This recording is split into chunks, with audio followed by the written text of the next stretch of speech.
কেন্দ্রীয় এবং স্থানীয় জেলা নেতৃবৃন্দ সবাইকে সংগ্রামী ধারণ জানিয়ে সংক্ষেপে একটি কথা বলতে চাই।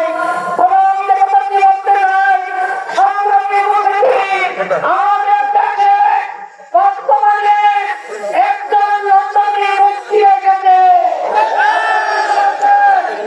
এই লন্ডনী ব্যক্তি এক কোট দিয়ে লন্ডনে পাড়ি জমিয়েছিল। আর 3 কোট দিয়ে বাংলাদেশে ফিরে এসেছে।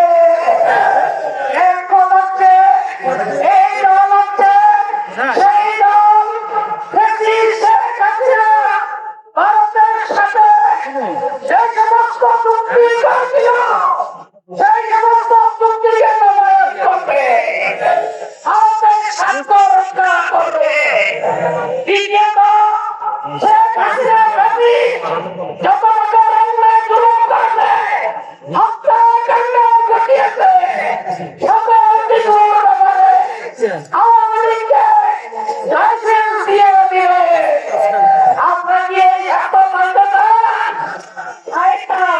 আওয়ামী লীগ ফিরে আসো, তাদের বিজয় এই দেশের জনতা কোনদিন মেনে নিবে না।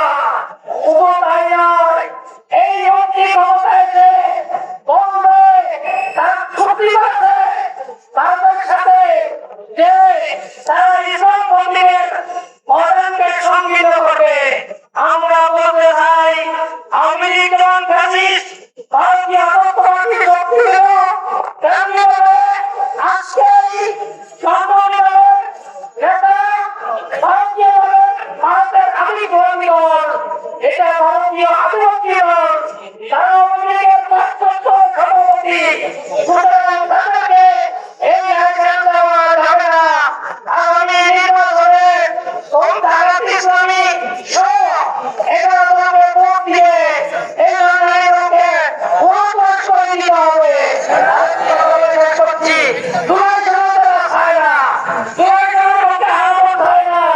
আমি বলতে চাই, মানে আজাদি,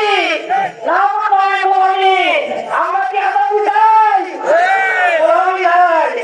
আমরা চাই আজাদি। আজাদি আগামী দিন বাংলা সহ 11 দলের প্রার্থীদেরকে বিজয় করে এই দলকে ভারতীয় দলকে বয়কট করার আহ্বান জানিয়ে সবাইকে অসংখ্য ধন্যবাদ ও রক্ষা জানিয়ে আমার কথা এখানে শেষ করছি। আল্লাহ হাফেজ। বাংলাদেশ জিন্দাবাদ।